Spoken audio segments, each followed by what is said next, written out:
Before we start, please make sure to like, subscribe, and share this video with your friends and family. Also, can you please tell me where and what time you're watching? Thanks. It was a slow Sunday afternoon, warm, cloudy, the kind of day where time feels thick.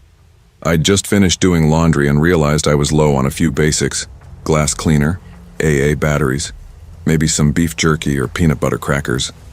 The Dollar Tree on Locust Ave was only 3 blocks from my apartment. I'd been there plenty of times. Never anything unusual, just a rundown place with flickering lights and those stiff carts with squeaky wheels. I didn't think twice about going. As I pushed through the entrance, the fluorescent lights buzzed overhead, casting a sickly green tint over everything.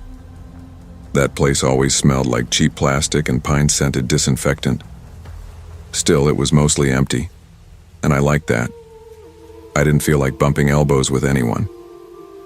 I grabbed a cart, one wheel stuck hard to the left, and started pacing the aisles slow, just taking my time. There was an old woman in the canned foods aisle comparing green beans. A young mom tried wrangling a cranky toddler near the cleaning supplies. 2 teenage girls were over by the makeup, giggling loud enough to echo. All normal, all harmless. I let my shoulders relax a little, browsed some shelves, grabbed what I needed. And then I saw him. He was standing at the far end of the aisle, mostly hidden behind the end cap stacked with plastic storage bins. Big guy, broad shoulders, greasy-looking cargo shorts, and a stretched-out white tee. He wasn't holding anything, not a basket, not a product. Just standing there, staring, smiling. At first I tried to brush it off. Maybe he was zoned out. Maybe he wasn't even looking at me. But the longer I stood there, the clearer it got. He was looking at me. Dead on. And that smile, it didn't move. It wasn't friendly, wasn't casual. It was pulled too wide, like his mouth didn't quite know where to stop. It felt wrong. Deliberate. I turned down the next aisle, telling myself I was overreacting. Hell, maybe the guy had some sort of mental condition. Maybe he wasn't trying to be creepy. I tried to shake it off, but when I turned to peek behind me, there he was again. Further down now, at the end of the aisle I'd just entered, still smiling, still staring, like he'd never moved his eyes. A wave of cold rolled through my chest. No way this was accidental. He was tracking me. I clenched the cart handle tight, the metal biting into my palm. My heart started to thud harder. I picked up my pace, barely glancing at the shelves. I just needed to pay and leave. Get outside. Get to my car. I turned the corner just a few feet from the front registers when something hit the back of my leg. Wet, sticky, warm. For a second I thought someone had dropped a juice pouch or soda can. Then I turned around. He was right behind me. Too close. His breath was ragged, shallow, like he'd been running but hadn't moved an inch. His right hand was jammed down the front of his shorts, fumbling, adjusting. My stomach flipped. I stumbled backward, nearly crashing into a rack of greeting cards. He just smiled wider. I felt my stomach lurch as everything clicked in my head. He was laughing now, this awful high-pitched cackle that didn't sound real. It sounded like something broken. My skin prickled all over. "You want some more?" he sneered, his voice slurred and soaked in something foul, like he'd been waiting to say that all day. I stumbled back hard, heart punching against my ribs. My hand fumbled in my pocket. I yanked out my phone, fingers shaking so badly I almost dropped it. I slammed my thumb on the record button. "You sick freak," I shouted, my voice raw and cracking, louder than I'd ever heard myself. But the bastard didn't flinch. He just laughed harder, louder, shriller, like the sound fed him. And then, without warning, he shoved past me, almost knocking me off my feet, and bolted. I ran after him. I wasn't thinking, I didn't have a plan. My brain was pure fire and adrenaline. I wanted his face, I wanted proof. I wanted everyone to see what he'd done. He was faster than he looked, his size didn't slow him at all. He blasted through the front doors, barreled down the sidewalk, and disappeared around the corner before I could close the distance. I stopped, panting so hard it hurt, my phone still clutched in my hand, recording nothing but shaky footage and my own ragged breath. When I turned back toward the store, the energy had shifted. A couple of employees had stepped out from behind the counter. Their faces were tight, unsure. One of them, a skinny guy in a vest with Tyler on his name tag, asked, "What just happened? Are you okay?" I could barely breathe, but I forced the words out. "Call the cops." Everything after that blurred. The police came, 2 patrol cars, lights flashing but no sirens. They took me to the back of the store, offered me water, started asking questions. I showed them the video. They took notes. I described him: heavy-set, late 30s, Caucasian, facial hair, blue cargo shorts, dirty white shirt, and I told them exactly what he did. The officers exchanged looks that said more than their words. "We'll canvass the area," one of them said, "but odds are he's already long gone." I nodded, even though my chest was burning with frustration. I went home feeling filthy, like something had been poured over me that wouldn't come off. I stripped in the bathroom and got in the shower, scrubbing my leg until it turned bright red. I could still feel it, still smell it. I gagged twice, thought about puking, thought about screaming. That night, around 11 p.m., I uploaded the video. I didn't want pity. I wanted action. I wanted someone to recognize him. I added captions, described the incident in detail, and posted it on every platform I had. TikTok, Twitter, Instagram. Within an hour, it was spreading. And then, things exploded. Retweets, shares, comments from people I didn't know, offering support, telling me they'd seen guys like him before. By morning, the video had gone viral. News pages picked it up. One post stopped me cold. Meek Mill had shared it. Meek freaking Mill. He added a caption: "For 10K to anyone who can ID this creep. Let's get him." I just sat there staring at my phone, hands numb. Could this actually work? A few hours later, the police issued a public statement. The man had turned himself in. Daniel Morris, age 36. A string of priors: indecent exposure, disorderly conduct, even assault charges going back years.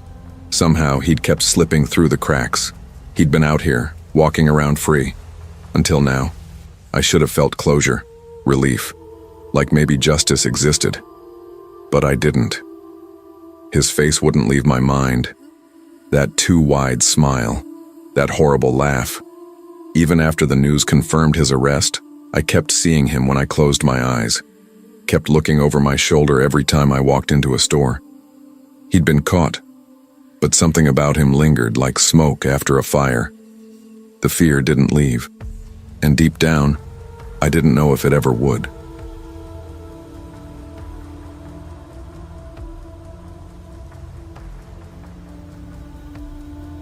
Story 5. I never used to believe in bad luck, not the way folks mean it anyway.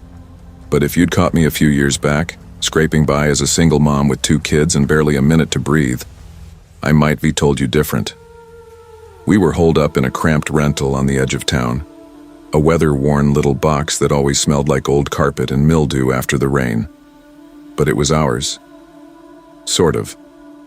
I worked long nights at the Dollar Tree, dragging myself home past midnight, limbs aching and nerves shot. Most nights, all I had left in me was enough to throw some dinner together and collapse on the couch with Leo and Maddie. We had a ritual, though. If I wasn't too beat, we'd all pile up under the scratchy old blanket, flipping through cable until we found something decent. Didn't matter what it was, some cartoon rerun or half-baked sci-fi, long as we were together. That summer hit hard. The AC was more noise than air, and the heat hung in the house like a wet rag. Leo, 7 and full of energy, would toss and turn for hours. Maddie, only 5, stuck to me like glue, her curls damp with sweat. So on the rare nights I had a little spark left, we stayed up, sharing knockoff snacks from work, trying to ignore how sticky everything felt. One night, after a 12-hour shift that left my feet screaming, I brought home a bag of those off-brand cheese puffs. Dumb little treat, but the kids lit up like I had brought gold. We curled up, chewing through the bag while some old animated dragon movie played on mute because the TV speaker had gone out again. Maddie crashed first, mouth open, crumbs stuck to her cheek. Leo followed soon after, curled into my side. I looked at the clock. 1:47 a.m. Too damn late. I groaned and nudged them awake. "Come on, up we go. Teeth, potty, all that jazz," I whispered. They shuffled upstairs, half asleep, and I kissed their heads before heading back down. The living room was a mess. Blanket twisted up, puff crumbs all over the couch. I grabbed the empty bag, meaning to toss it when I heard it. Rustling. I paused. The house always creaked, but this was different. Closer. Intentional. I held my breath. Another sound. A scuff, like a foot dragging across tile. I went cold. I crept toward the kitchen, pulse in my throat. The hallway felt longer than usual. When I reached the kitchen doorway, I saw it, the back door hanging open, just slightly. Swung in like someone had slipped in while we were distracted. My hand clamped over my mouth. I always locked that door. Always.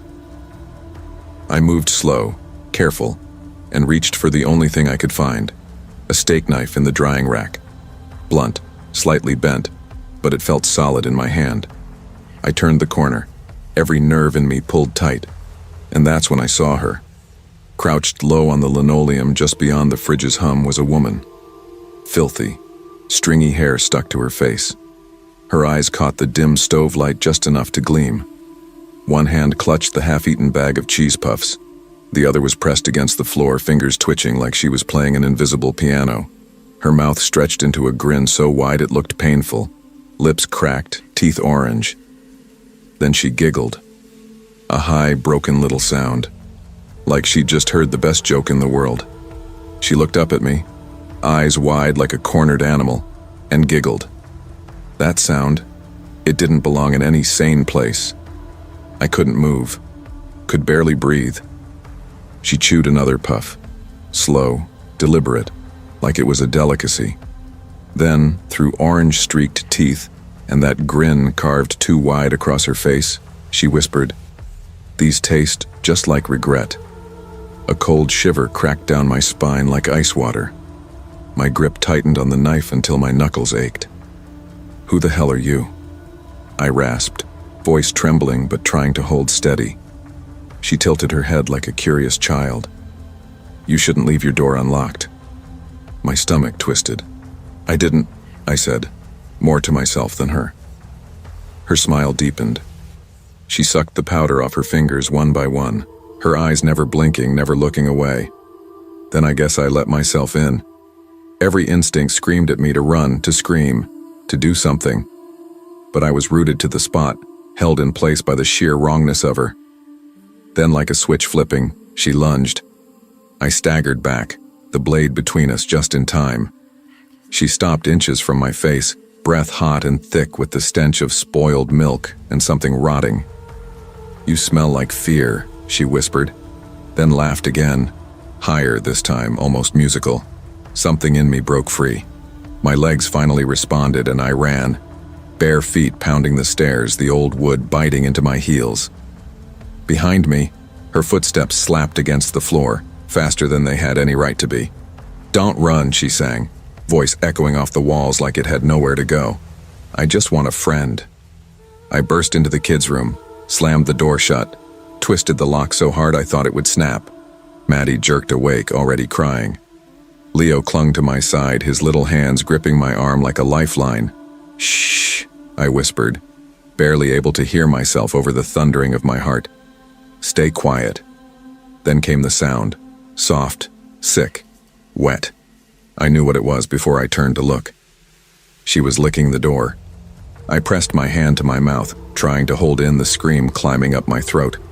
The doorknob rattled violently, and her voice cooed through the wood, sing-song, sweet and wrong. "Let me in. I saved you some puffs." I fumbled for my phone, almost dropping it twice before I could get to the screen. The 911 call connected just as I heard her nails start scratching. Slow. Deep. She was carving. "Hurry," I whispered, lips barely moving. "Someone's in my house." The minutes stretched, thick and suffocating. She whispered things I didn't understand. Knocked. Hummed a lullaby off-key. Then silence. Long and absolute. When the red and blue lights finally flooded the windows, she was gone. The back door still hung open, swinging gently in the humid breeze. The cops swept the house, closets, attic, under the sink. Nothing. Just the half-empty bag of cheese puffs on the floor and a set of deep orange-smeared bite marks on the kid's bedroom door. They found her an hour later, barefoot, wandering 4 blocks down, laughing at nothing. When they cuffed her, she didn't resist, didn't scream, just smiled, eyes vacant, and said one thing before they led her away. "Say cheese." I've never bought cheese puffs since. Can't. Even the smell at a store makes me nauseous. Because sometimes, when it's late, when the house is too quiet, when shadows linger too long, I swear I hear her voice again, slipping through the dark, like a breeze through cracked windows. "You smell like fear."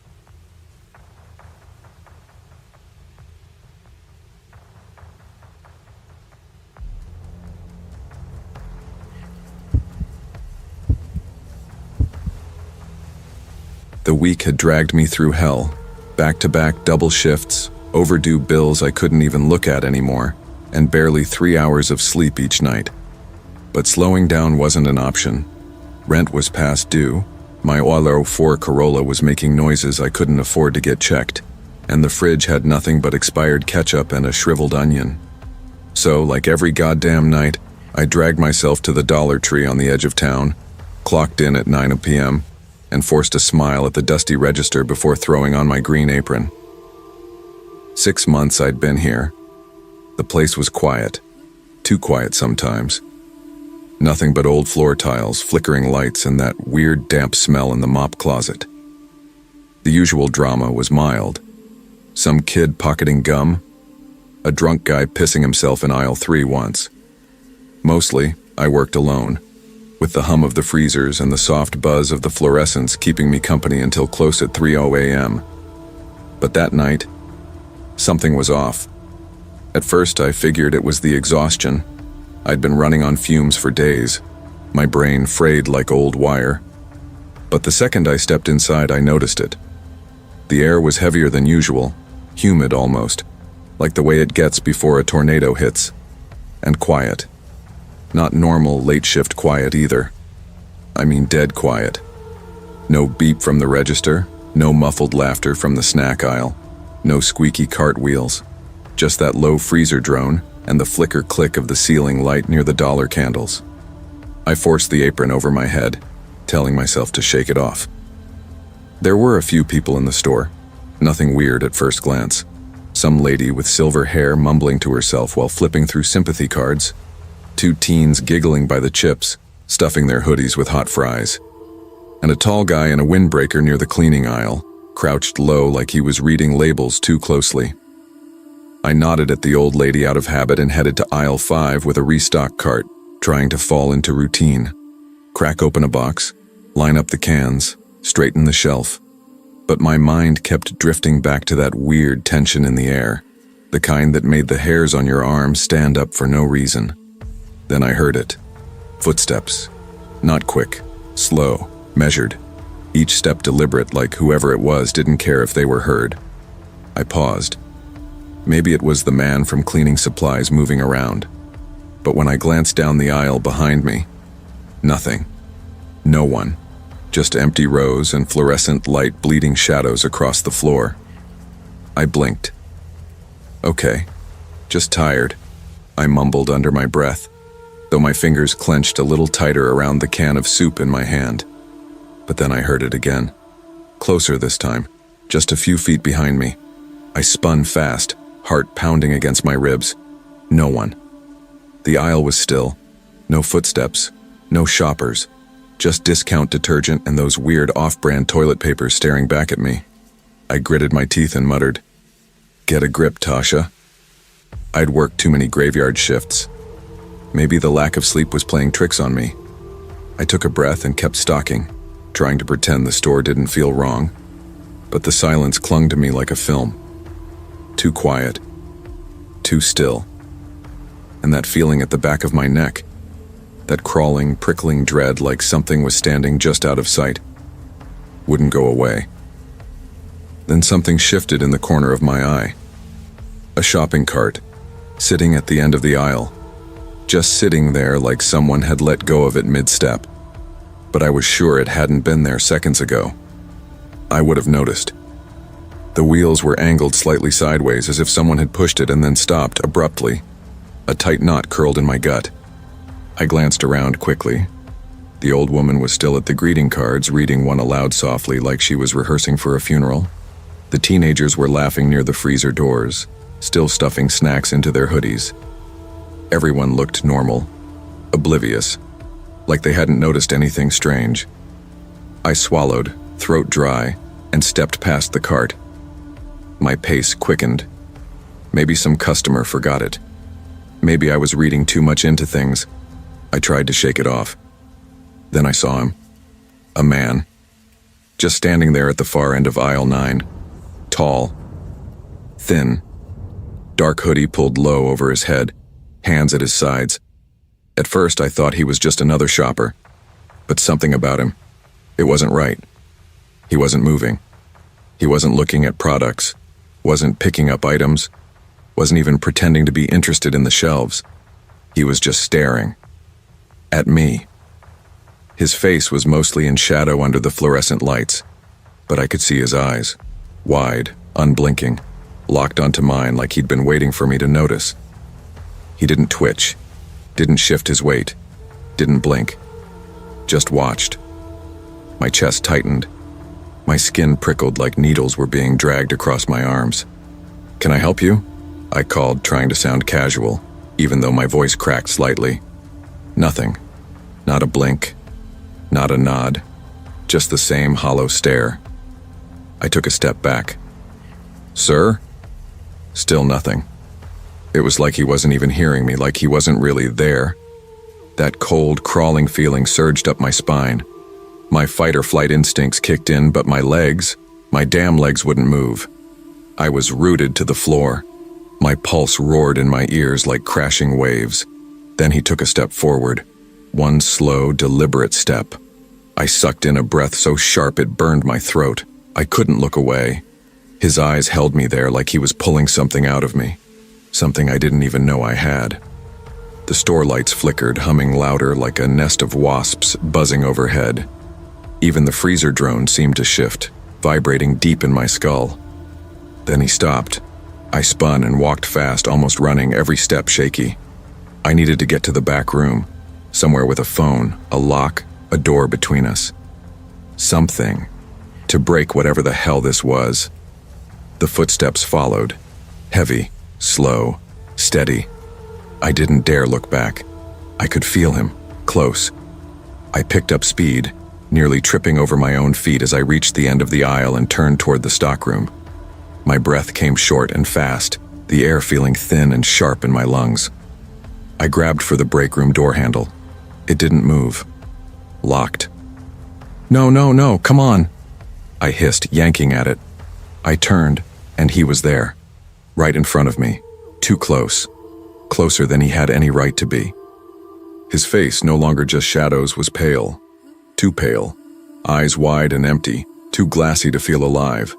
His skin looked stretched, like wax over bone, and his mouth didn't move. Just that hollow stare, expressionless, almost mannequin-like, unnatural. My hands fumbled for my phone. My fingers were trembling so badly I kept hitting the wrong buttons. The screen blurred through the panic. Then I heard it. A voice. Not his. Not mine. It came from inside my head. "Get out." The words were clear, low and urgent, like someone whispering through the cracks of my skull. My breath hitched, frozen in my throat. I didn't wait, didn't ask why. I turned and ran. The back exit was maybe 15 feet away. I sprinted like I'd never run in my life. I didn't care who saw me or how I looked. I didn't look back. I just ran. Shoved through the heavy steel door, burst into the freezing night air, lungs heaving. And behind me, just as the door slammed shut, I swore I could still hear him. Still there. Still walking. Still following.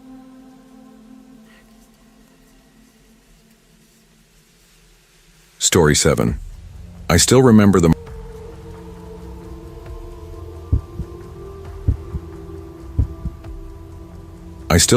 morning I first put on that green vest with the Dollar Tree logo stitched across the chest. It was supposed to be a fresh start. After nearly a decade juggling late shifts and double duties, I'd finally earned a manager position. It wasn't just a job, it meant better hours, a steadier income, and maybe even a vacation someday. For my family, especially my daughter, it meant security. She used to work alongside me back when she was still in high school. Those late-night shifts, stocking shelves and laughing over cheap microwave dinners in the break room, that was time I cherished more than I ever admitted.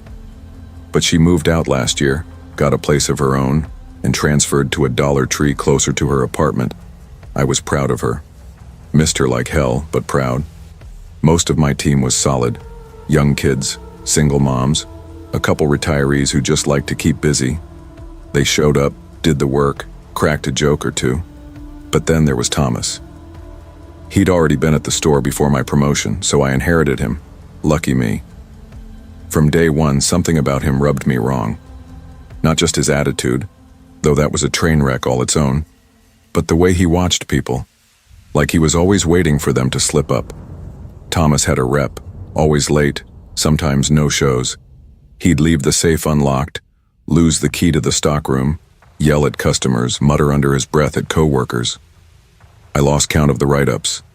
Every time I pulled him into the back office, he'd glare like I'd insulted his whole bloodline. His temper could go from 0 to 100 with no warning. I had employees cry after their shifts because of the way he talked to them. The day I caught him stealing from his drawer, he didn't even try to deny it. Just stood there, arms crossed, like he was daring me to say something. So I did. I fired him, told him to get out and not come back. That's when he snapped, started screaming, knocking over the register display, spitting curses like a rabid dog. But it was his eyes that chilled me. That hateful, glassy stare, like he was memorizing my face for later. For a few weeks, things felt normal again. I focused on the store, the schedules, making payroll. Got to see my daughter more, outside of work, which felt rare and special again. Then one night she called me, her voice trembling. "Dad, he's at my store." I didn't get it at first. Thomas. He just came in, bought a pack of gum. Didn't say anything, just stared. It didn't stop there. He came back the next day, and the day after that. Always chose her register even if the line was longer. Just stood there smiling with that unnerving stillness. She said it felt like he was peeling her skin off with his eyes. Then the comments started. "You still live alone, sweetheart? You should let me walk you out sometime, in the dark." She told him off. Of course she did. She's got my fire. But he didn't take rejection well. Next came the threats. "Maybe he'll follow you home," he'd mutter, low enough not to catch on camera. I got nothing to lose, you know that? Every night she'd call me, sometimes crying, sometimes trying not to. And every time I felt like I was failing her. This was just some disgruntled ex-employee. This was personal. He was using her to get to me. I told her to call the cops, and she did, twice. But both times he was gone by the time they showed up, and the managers couldn't hold him unless he did something. Eventually, her store's manager banned him, trespassed him officially. We thought, maybe, just maybe, that would be enough. It wasn't. The very next day, I looked up from the register to see him walk into my store. He didn't say a word at first, just strutted down the aisle, hands in his pockets like nothing had changed. I stepped out from behind the counter, my gut clenched, my knees locked. He stopped a few feet in front of me, tilted his head like he was examining a broken toy. Then he smiled. "You know what your daughter smells like when she's scared?" I didn't speak. Couldn't. He leaned in, close enough I could smell the sour rot of his breath. "She wears that little gold necklace, right? The one with the heart charm. I see it swing when she rushes." I snapped. I don't even remember lunging at him, just the feel of my hand slamming him back against the freezer door and someone shouting, "Maybe me." He laughed, said I had no idea what was coming. That was the moment I realized, this man wasn't just angry. He wasn't just unstable. He was planning something worse. And I was running out of time to stop him. He wanted to break me, wanted to watch me unravel, lose control, lash out, just so he could feel powerful for a moment. But I didn't give him that. I stood there like stone, every inch of me burning with the urge to scream, to swing, to tear into him. But I kept my voice flat, my face unreadable. I didn't blink. I didn't flinch. Even as his words slithered through the air like poison, I stood still. Then he leaned in just slightly and said too calmly, "Think he'll drop by and see your little girl after her shift tonight?" My stomach turned to ice. I don't know if he was bluffing or if he really meant it, but I couldn't take that chance. Not with him. Not after everything. The second he walked out those automatic doors, I grabbed my phone and texted my daughter. "He might be coming. Be careful. Please text me back." No response. I waited. 10 minutes passed. Then 20. I tried to focus on my register counts, the schedule for next week, even a damn shelf planogram, anything to keep my brain busy. But my hands were shaking too badly to type. Something was wrong. My gut said so, and I've learned to trust that feeling. I stepped into my office, shut the door, sat down, and then stood right back up. I couldn't do this. I couldn't sit there while that psychopath might be walking into her store. "I'm stepping out for a bit," I told my assistant manager, trying to sound casual. I don't think I fooled her. I snatched my keys and left. The drive was a blur of headlights and red lights I barely remembered stopping at. My hands gripped the wheel so tight they ached. I called her again, and again. Voicemail. My throat tightened with every unanswered ring. As I pulled into the lot of her store, my heart sank into my stomach. The parking lot was nearly empty. The lights inside the store were flickering like a bulb was about to blow. But what got me wasn't the lights. It was the noise. Something was crashing. Loud. Metallic. Then a scream. Brief. Muffled. And then, silence. I froze. My body refused to move. Everything inside me screamed to run in, to break the glass if I had to, but I stood still, paralyzed by pure dread. Then the doors burst open. Thomas. He was running, sprinting straight for me like an animal on fire. His shirt was stained, dark, wet. I didn't need to get close to know what it was. My body moved on instinct, but not fast enough. He barreled into me, slammed me onto the asphalt. My head hit the concrete hard enough to make stars flash in my vision. His hands went straight to my throat. I couldn't breathe. I thrashed under him, but my arms felt like jelly. My brain screamed at me to fight, but I didn't. I couldn't. Because if he'd hurt her, if she was already gone, what was the point? What was left? Then a voice. A man's voice, shouting across the lot. Heavy footsteps pounded toward us. Thomas hesitated. His grip loosened for half a second.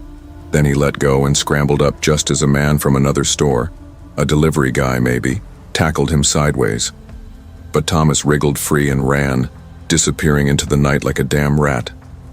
I didn't wait. I couldn't. I forced myself to my feet, coughing, my throat raw and burning. I shoved past the man trying to help me. I didn't care. I didn't care if I was bleeding or broken. I had to find her. I ran into the store, heart hammering like a war drum. And there she was. She wasn't moving. I screamed her name so loud my voice broke. Dropped to my knees beside her, pulled her into my lap, begging her to open her eyes. I rocked back and forth, sobbing, trying to will her back to life with every ounce of myself. But her skin was too cold. When the police and paramedics finally arrived, I already knew what they were going to say. One look at the EMT's face told me everything. She was gone. That night still plays in my head like a broken movie reel, on loop, skipping, pausing at all the worst moments. Thomas was arrested at his apartment just before dawn. He didn't run far. He didn't even try. He confessed to everything. Said he was angry at being fired, angry that she wouldn't help him return something she knew was stolen. But none of that matters. None of it means a goddamn thing. He took her away. And the justice system? It'll never be enough. They can put him behind bars. They can throw away the key. Hell, they could let him rot alone in a concrete cell until he's forgotten by the world, and it still wouldn't bring her back. I still have my sons. They still look at me with trust, with love. But I don't feel like I deserve it. Because I failed. As a manager, as a mother, as a protector. And no matter how many years pass, no matter how many times I still think about that night every damn time I walk into a Dollar Tree. It's automatic now, the way my chest tightens, how my eyes scan every aisle before I step all the way in. That night wasn't supposed to be anything memorable, just a quick errand. My little sister Mia had forgotten some art supplies she needed for a school project due the next morning, and since it was already past 8, Dollar Tree was pretty much the only place still open. We'd just finished stuffing ourselves with greasy lo mein from Golden Panda, and my stomach felt like a brick. Lucas, my boyfriend, offered to drive us. I remember rolling my eyes at first, thinking he was being dramatic, acting like we couldn't survive a 10-minute run on our own. Now I get it. Now I'm glad he was there. We pulled into the lot at 8:45 p.m. The place was mostly dead, with just a few beat-up cars scattered in the parking lot. The open sign in the window flickered like it was struggling to hold on. Lucas parked right up front, the engine still ticking as it cooled. The air smelled like damp concrete and trash, typical for that strip mall. We walked in, the sliding doors wheezing open like they were tired too. That sharp, plasticky smell hit me right away. Cheap toys, disinfectant, something stale. The place was nearly empty. One cashier near the front who looked like she hated her life, and 2 workers restocking shelves in the back. I could hear one of them dragging a cardboard box across the floor, the sound echoing under the buzzing fluorescent lights that flickered overhead like they were glitching. It felt quiet, but not peaceful. Too quiet. Mia split off toward the school supply aisle without thinking twice. She was only 12, all skinny limbs and wild hair, completely lost in thought about glue sticks and glitter pens. Lucas and I drifted toward the snacks. He was hunting for a bag of sour gummy worms like it was life or death.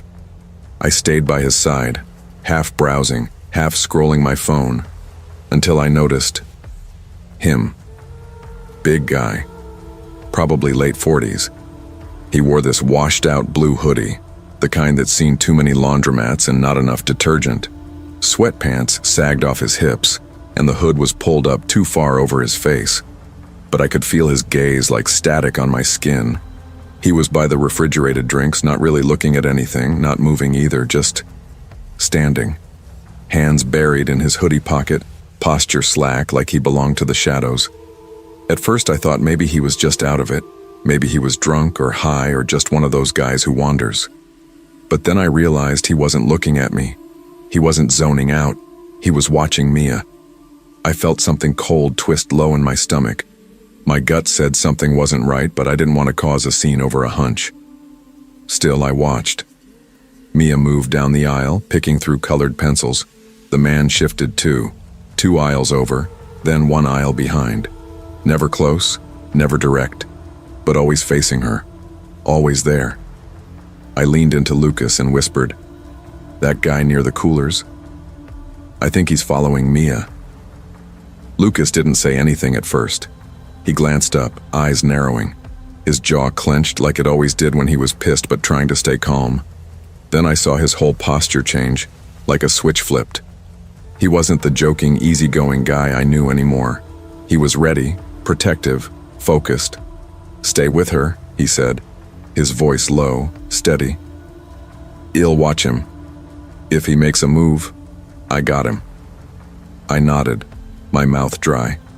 I walked quickly to Mia, who was crouched on the floor comparing different marker sets like this was the biggest decision of her life. She didn't notice the tension, the way my eyes never left the glass door reflection across from us. He was still there, watching, unblinking. Then he moved. He pulled out his phone, lifted it just slightly, angling it toward Mia. No hesitation, no shame. My blood turned to ice. Without thinking, I turned around, loud and angry. "Hey, what the hell do you think you're doing?" He jerked his head up like I'd slapped him, eyes wide with fake surprise. "What?" he said, all innocent. "I was just taking pictures of my sister." My voice came out shaking, but firm. "You think I didn't see that? You weren't aiming at me. You weren't aiming at anything but her." His smile never reached his eyes. And I swear, in that moment, the store felt colder. Lucas was already striding toward us, his fists clenched so tight his knuckles were pale. I felt the air in the store shift, like even the flickering lights knew something was about to snap. One of the workers paused mid-shelf, sensing the change. The man in the hoodie took a quick step back, shoving his phone deep into his pocket, voice low and twitchy. "I don't know what you're talking about," he muttered. "I was just checking my texts." "Bullshit," Lucas growled, his voice a quiet thunder. "Give me your phone."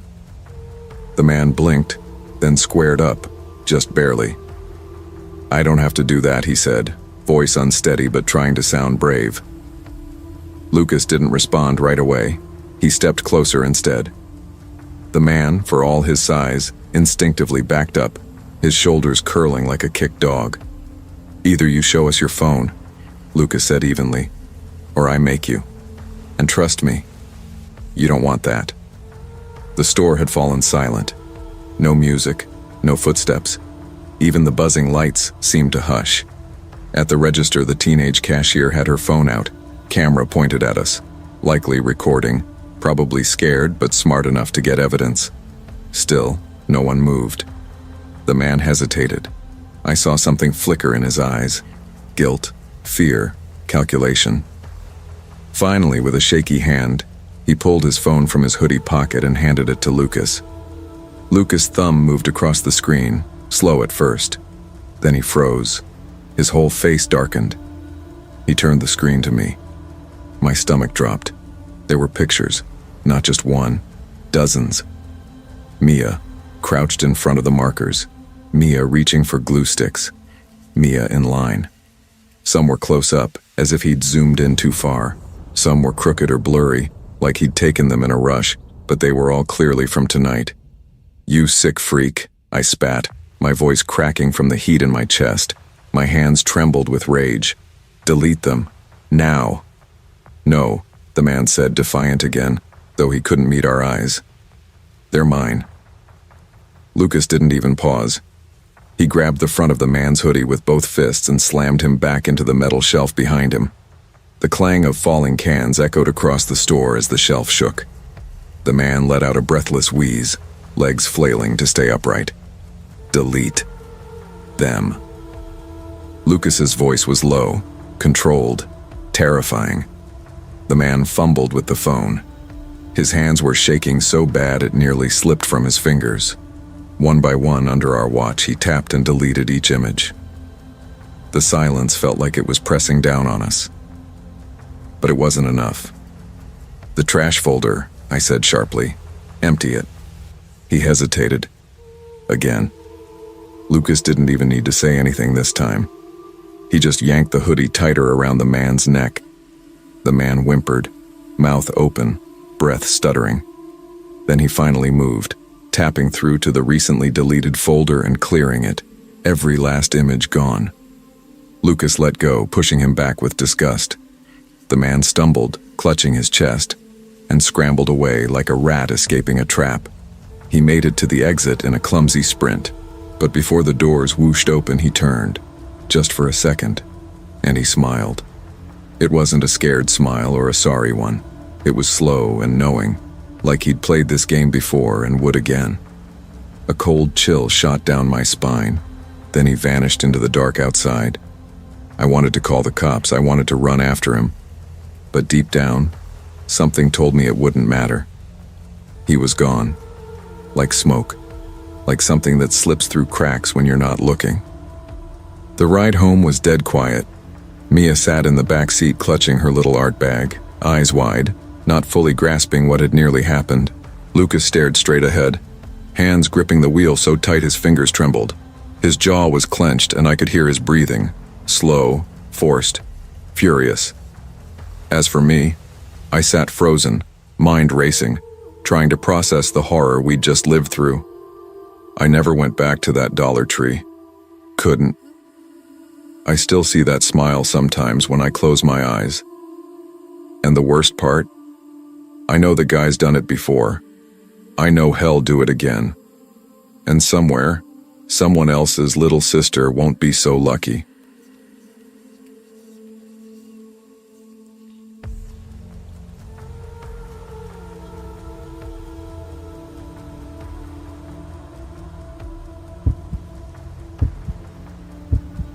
I still remember that night like it's burned into my bones.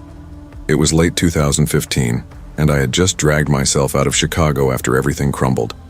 I thought moving to a small town in southern Illinois might help me breathe again, someplace quiet, cheap, and off the grid. But I wasn't starting fresh. I was hiding. I was broke as hell, sleeping on a stained mattress on the floor of a one-bedroom dump with buzzing fluorescent lights and heat that barely worked. Most nights I sat hunched over my cracked phone, scrolling through job listings that felt like dead ends. Rejection after rejection hit me harder than I expected. Each, "We've decided to move forward with other candidates," felt like another reminder I wasn't worth a damn. I hadn't always been like that. Just a year before, I had a steady gig at a distribution center in Chicago, stacking pallets and moving freight. It wasn't glamorous, but it paid the bills. I had a girl too, Anna. We shared a shoebox apartment with squeaky floors and a busted heater, but we were happy. For a while. Then the warehouse shut down out of nowhere. One minute I was clocking in, the next I was being handed a flyer about unemployment benefits. Everything unraveled after that. Rent fell behind, credit card debt spiraled, and I turned into a walking panic attack. Anna tried to hang in there, but one night she just snapped. Threw her suitcase on the bed, said she couldn't keep watching me fall apart. I didn't argue. Hell, I barely looked up. Watching her walk out felt like watching the last light go out. So yeah, I ran. Packed what little I hadn't pawned, caught a bus out of the city and landed here, in a forgotten town with boarded windows and more stray dogs than people. I kept telling myself it was temporary. That night it hit me hard. Hunger. The kind that gnaws at your spine and makes your hands shake. I hadn't eaten since the day before. I opened the fridge, nothing but a cracked egg and a ketchup packet. My cabinets were just as empty. It was nearly 11 p.m. and the only spot still open was a Dollar Tree a couple blocks away. Everyone said not to go out at night around here. Bad things happened after dark. But warnings don't mean much when your stomach sounds like it's chewing itself alive. I threw on my hoodie, pulled the drawstrings tight and slipped out into the night. The cold slapped me awake. The street was quiet, too quiet, just the soft electric buzz of dying streetlights and the crunch of glass under my sneakers. Beer cans rolled in the gutter. I passed a burned-out house where a mattress smoldered in the yard like someone had tried to forget something and failed. Up ahead, near the old liquor store with the shattered windows, a group of guys stood clustered around a trash barrel fire. Their voices were low, sharp. One of them glanced up as I passed. I kept my eyes down and kept walking, fast but not too fast. Like I belonged there, like I wasn't scared. Then I saw him. Leaning against the brick wall beside the Dollar Tree was this man, tall, real tall, wearing a worn-out army jacket that looked like it had been through hell. His beard was thick, unkempt, and his eyes kept darting around like he was waiting for something, or someone. His hands were buried deep in his pockets, shoulders hunched like he was coiled tight. I told myself he was just some guy trying to stay warm, that he didn't care about me. But something in the way he stared at the front doors like he was timing something made my stomach turn in a way hunger couldn't. "Just grab food and go," I muttered under my breath. I pushed through the doors. Inside it was quiet. Dead quiet. Just the hum of the freezers and a woman behind the counter smacking her gum like it owed her money. She looked up for half a second before going back to her phone, nails clicking against the screen. I was the only customer. But somehow I didn't feel alone. The fluorescent lights overhead buzzed like a wasp nest, casting a cold, clinical glow over shelves lined with knockoff snacks and half-empty rows of cleaning supplies. The place smelled like cheap detergent and stale chips. I moved mechanically, grabbing a few packs of instant ramen, a dented can of beans, and a generic bag of cheese curls. My stomach twisted, but not just from hunger. There was a creeping tightness in my chest I couldn't shake. Something about the air felt off. Thick, like the store had been holding its breath. At the far end of the aisle, a man stood chomping away at an oversized bag of fake Cheetos. He looked like he hadn't showered in days. Greasy hair clung to his forehead, and the crunching echoed down the aisle with each open-mouthed bite. His fingers were stained neon orange, and he licked each one slowly before grabbing another fistful. I looked away. I didn't want trouble. I just wanted food. I headed toward the register when the front door beeped open. The guy from outside had stepped in. Everything changed the moment he crossed the threshold. I swear the air grew colder. He moved like a shadow with weight, tall, shoulders tense, his jacket flapping slightly as he walked. No hello, no browsing. Just a straight beeline for Cheeto Guy. He stopped right in front of him, way too close. "Yo," he muttered, voice rough like sandpaper. "Let me get some of those." Cheeto Guy just kept chewing, ignoring him. Crunch, crunch, crunch, like nothing had been said. "I said I'm talking to you," the man snapped louder. "Let me get some." Finally, Cheeto Guy looked up, still chewing, licking a thick smear of cheese dust from his thumb before shaking his head. "Nah, man. Buy your own." The tension snapped into the air like a live wire. Behind the counter, the cashier had frozen. Gum paused mid-chew, phone hovering near her ear like her instincts were already kicking in. I stood still, halfway between the candy display and the freezer section, heart hammering against my ribs. The guy in the jacket leaned in closer. "You think you better than me?" Cheeto Guy scoffed, loud and dismissive. "Man, get the fuck out of here." And just like that, it blew up. The man lunged, a blur of movement as he snatched at the bag. Cheeto Guy fought back, yelling, pulling hard. It turned into a shoving match, then fists flew. Metal shelves shook violently. Bags of off-brand chips exploded onto the linoleum floor like confetti from hell. I took a step back, frozen. My feet were rooted in place while my brain screamed to move, to run. But I just stood there helpless and terrified. Then came the knife. I saw the flash before I even registered what it was. Cold steel catching the fluorescent light. The blade sliced through the air and sank deep into the man's gut like it belonged there. Just thunk. One motion. 1 second. One life ending. Cheeto Guy gasped, eyes wide. He looked down, blinking at the blade lodged in his belly like it was some foreign object. His hands trembled, stained orange and now red as he tried to hold himself together. Literally. Blood bloomed across his shirt like ink on paper. He stumbled, knocking over a wire rack filled with dollar toys before crashing to the ground. Silence. Not a word, not a sound. Just the hum of the freezer and the faint beeping from the cashier's phone as she finally screamed. "He just stabbed someone. Oh my God, send someone now. He's bleeding. He's not moving." But the man, the one with the knife, he didn't run. He didn't even look at her. He just crouched down, picked up the Cheetos bag like it was the only thing that mattered, and started eating again. Crunch, crunch, crunch. He chewed slowly, staring at me like I was next. Something in me broke loose. I turned and bolted, shoving through the door so hard it slammed into the frame. I didn't stop running until I reached my building, hands shaking as I fumbled with my keys. I locked the door, then slid down to the floor, panting, heart thundering in my ears like a war drum. Later that night, I read online that the guy who got stabbed didn't make it, bled out before the ambulance arrived. The stabber was caught 4 blocks away, still holding the bag of Cheetos, casually licking the dust from his fingers like nothing happened.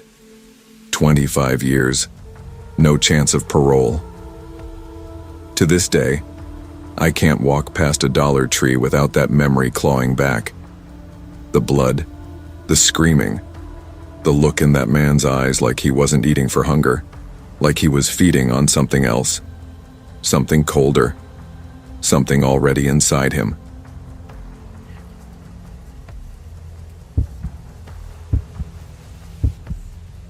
I'd been working at Value Mart, our small-town knockoff of Dollar Tree, for almost 4 years. Same dull shift every time, afternoon till close, 5 days a week. It wasn't anything glamorous. Hell, it wasn't even satisfying. But it paid my rent and kept the lights on, so I stayed. Over time, the job wore me down, body and mind. The repetition, the mess, the customers who treated you like you were invisible unless they needed to complain. It felt like I was eroding from the inside out, one aisle restock at a time. Most of my shifts were spent with Karen. Late 30s, pinched face, and a tone that always made everything sound like your fault.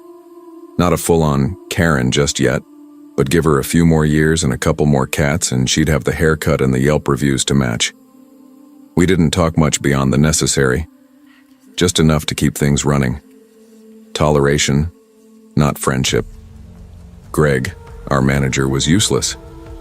He'd lock himself in the back office most of the shift, probably watching YouTube or texting his side chick.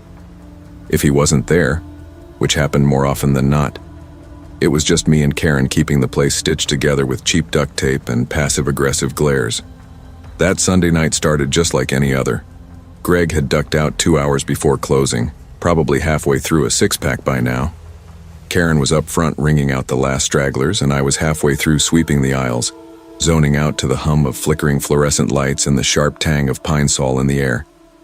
Then I heard the chime. I didn't look up right away.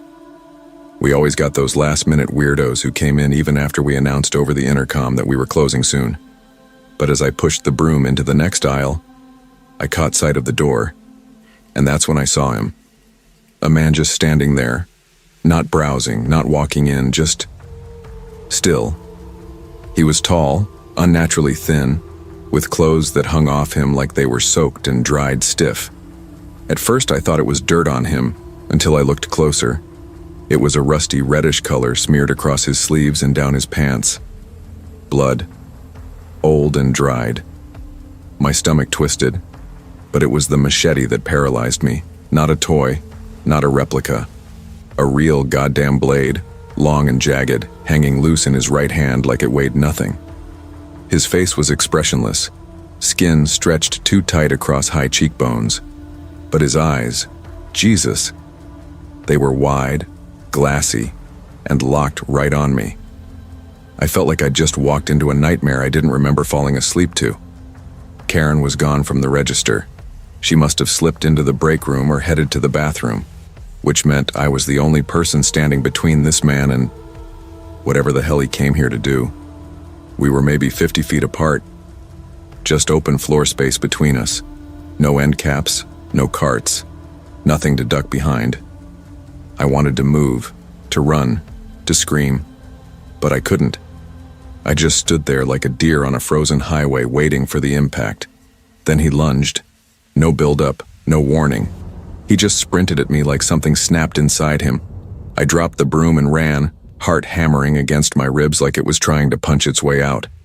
I could hear him behind me, heavy boots slapping against tile, gaining on me fast.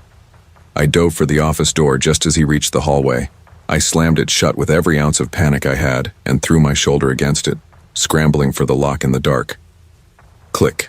Right as the bolt turned, boom, his full weight hit the door. I staggered back, breath caught in my throat. Then the machete came through. A thick, ugly sound, splack, like a knife cutting into a watermelon. The blade pierced straight through the thin wood just inches from my face. I screamed, falling backwards as he yanked it out and swung again, and again. Each hit cracked the door wider, the blade tearing splinters loose, punching holes through the cheap plywood. It looked like something out of a slasher film, except this wasn't a movie and I wasn't the girl who makes it to the credits. I turned, hands flying across Greg's desk, knocking pens, receipts, a half-eaten sandwich onto the floor. Then I grabbed the edge and flipped it with all the strength I had, dragging the heavy thing toward the door as he hacked one more time. The desk slammed into place just as another swing buried the machete deep in the wood. I didn't know how long it would hold, but it was the only thing between me and a blood-soaked lunatic who didn't seem like he was going to stop until someone stopped him. Adrenaline turned my muscles into steel, and somehow I shoved that desk harder, jamming it tight against the door just as the machete sliced through again. The blade clanged against the desk's edge. Close, too close, but it couldn't push through. Then, silence. No footsteps, no breathing. Just the buzz of the overhead lights and the thundering pound of my heart.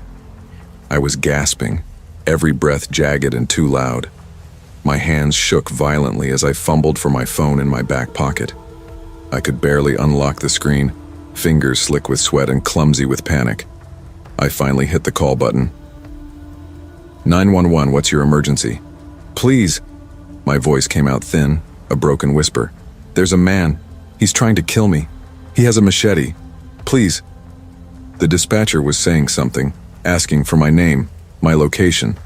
But I couldn't focus because the screaming had started. Karen. Oh God, it was her.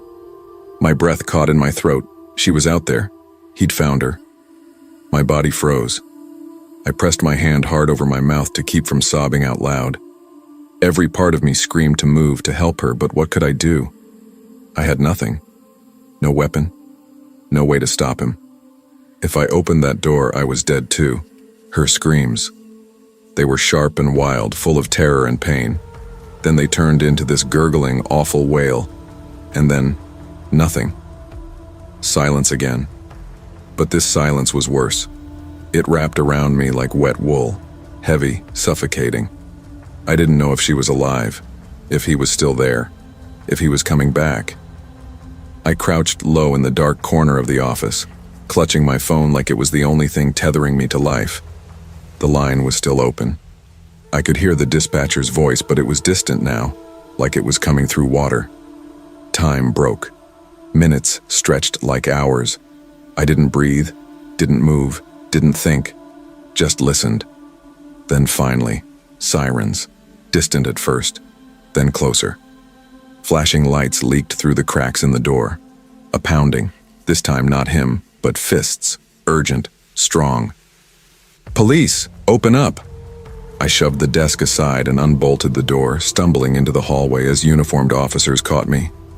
Their voices blurred in my ears, all noise and static, but I followed them outside, into the cold air and the red and blue chaos. And then I saw her. Karen. Or what was left of her. My knees buckled. Blood, so much blood, was pooled across the floor tiles, smeared in sick patterns. Her body, it was barely a body anymore. Just torn pieces, like someone had tried to erase her from existence. I turned away, gagging, and then vomited hard onto the pavement. An officer caught me before I collapsed completely. They found him wandering a few blocks away, covered in dried blood, machete still in hand like it was part of his arm. He didn't run, didn't say a word, just stared through the cops like they weren't even real. When they questioned me, I told them the truth. I'd never seen him before. He wasn't a customer. He didn't ask for money. There was no reason, no motive. Just madness in human skin. They said it was random, just one of those wrong place, wrong time things. But that explanation doesn't help when you see something like that, when you hear it. Value Mart shut down after that. Too much press, too much trauma. They boarded it up within a week and I quit that same night. Walked home and never went back. Even now, years later, I can't set foot inside a dollar store. The moment I see those harsh white lights or hear that soft chime over the door, My hands start shaking. My throat tightens. It's not just a memory. It's a shadow that never leaves. Because sometimes horror doesn't knock. Sometimes it just walks in and decides you're next.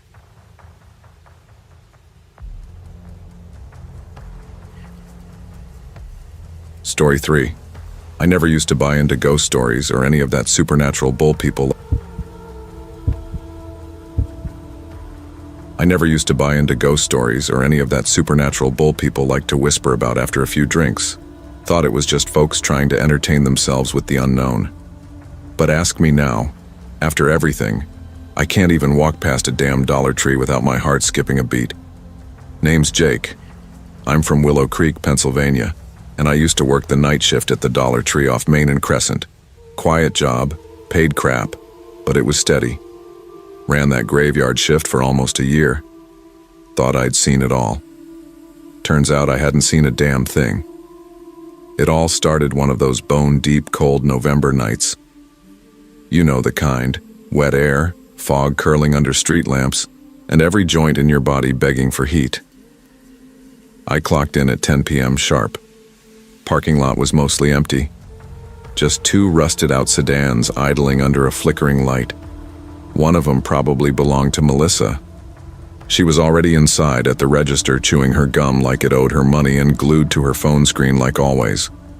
Melissa was a few years younger than me, 21 maybe, and usually talkative during the day. But once the sun went down, she barely said a word. Said the store gave her the creeps after dark. I used to tease her.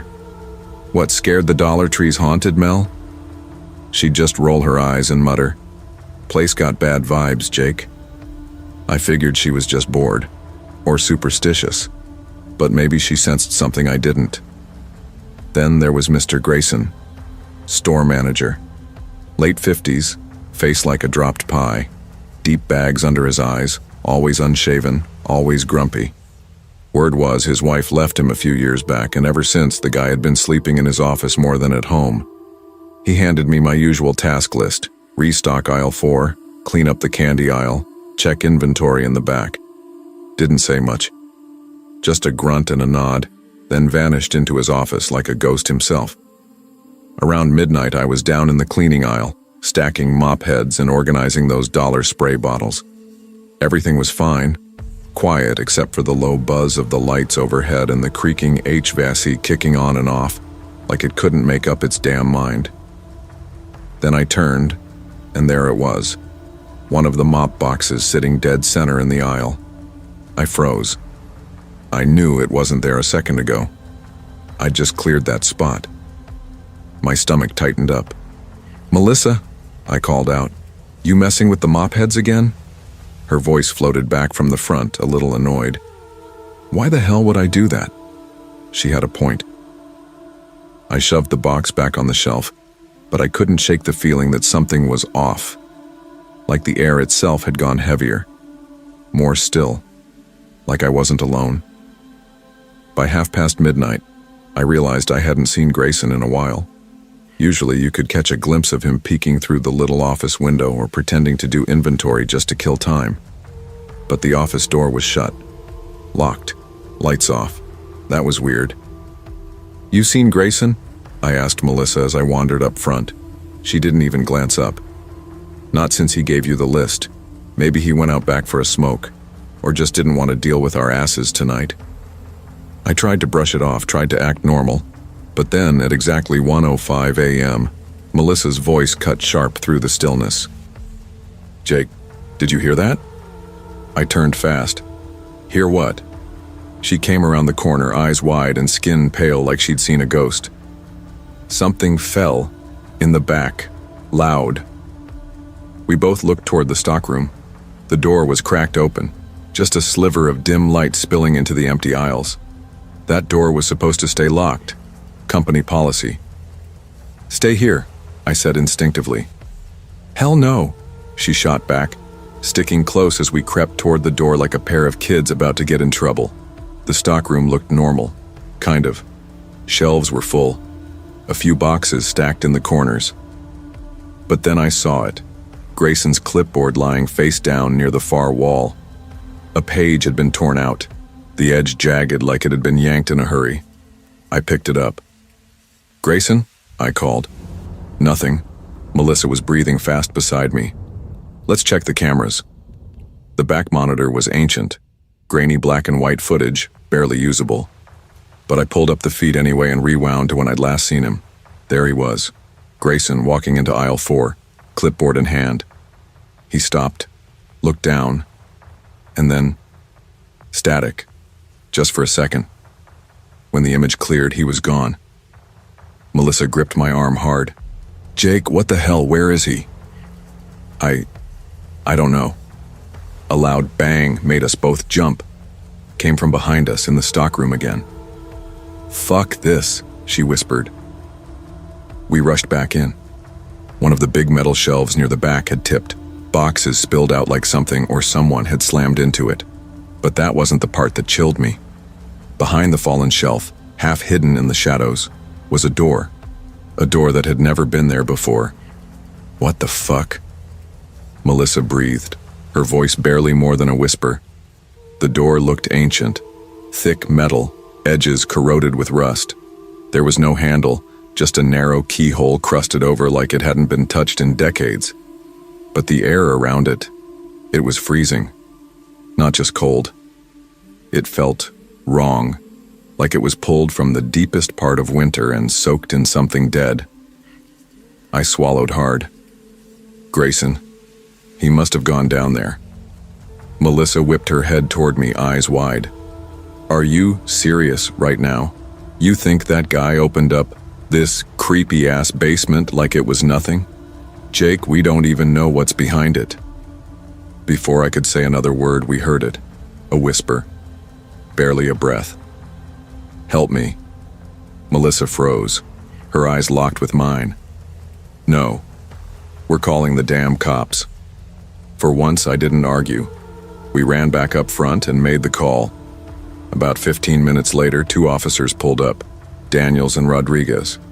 I'd seen Daniels around town, mid-40s, solid build, scowl like it was tattooed on. Rodriguez looked fresh out of the academy, still had that look in his eyes like the world hadn't chewed him up yet. We told them everything, about Grayson, the security footage, the voice. Daniels looked skeptical but didn't laugh us off. He took one look at the basement door and muttered, "This ain't on any of the blueprints." He ran his flashlight along the frame, fingers brushing the keyhole. Then he radioed for backup and wedged the door open with a crowbar. A spiral staircase curved down into darkness, each step groaning under its own age. The cold air rushed out in a blast, hitting us like a wall. It smelled like damp stone and rusted iron. "You two stay put," Daniels ordered. "Not a chance," Melissa shot back. He glared at her. She didn't budge. Finally, he sighed. "Fine. Stay behind us and don't touch a goddamn thing." We descended one creaking step at a time. The staircase emptied into a wide room. Unfinished concrete walls, patches of exposed earth, and the stench of mildew so thick it clung to your teeth. But that wasn't the worst of it. Symbols were scrawled across every surface. Walls, floor, ceiling, carved deep and crude, like someone had scratched them in with a knife. Circles, triangles, unfamiliar letters. All of it wrong. In the center of the room sat a table, rotted wood and dust-covered. A stack of brittle papers lay beside a thick leather-bound book. Rodriguez picked up one of the pages. "They look like, journal entries." His voice dropped. "Talking about rituals." Daniels glanced back. "What kind of rituals?" Rodriguez's face went pale. "Sacrifices." My stomach clenched. I stepped back without meaning to. Then something moved. In the far corner of the room, a shape peeled itself out of the shadows. Daniels lifted his gun. "Freeze! Show your hands!" But it didn't stop. It didn't even seem human. The shape grew. It swelled up along the walls, dark tendrils stretching out in all directions. Its edges shimmered, flickering between solid and not, like it couldn't decide if it belonged here. I couldn't breathe. The cold pressed in from all sides, seeping through my jacket, into my bones. Daniels held his gun steady, but I could see it. He was hesitating. His mouth tightened. "I said freeze," he barked again, voice cracking slightly. The thing didn't care. It pulsed forward like smoke caught in a storm, limbs, or something like limbs, stretching toward us. Rodriguez stepped back, whispering, "We need to leave, now." The shadow slammed into the walls, filling the room with a crushing silence. Then, all at once it surged. Daniel's flashlight hit the floor, clattering once before the light blinked out. The room went black. Someone screamed. I think it was Melissa, maybe Rodriguez. I couldn't tell anymore. All I knew was the cold and the stench, like rotting meat and wet earth. I staggered back, my arms out, trying to feel for anything solid. My breath came in short gasps. Then I felt it, a rush of air past my face, foul and whispering. "Help me!" I spun, but there was only darkness. That voice, though, it was right next to my ear.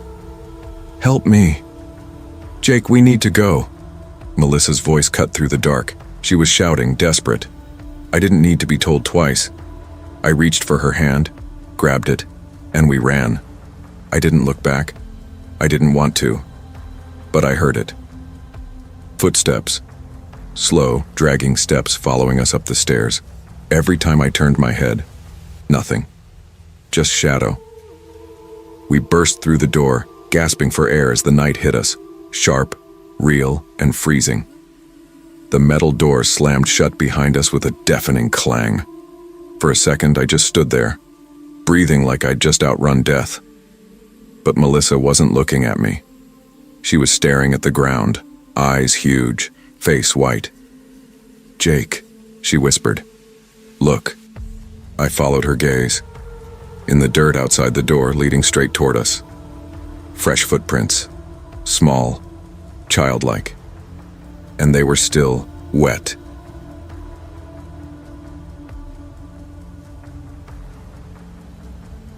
Story 4. I never thought a quick trip to the Dollar Tree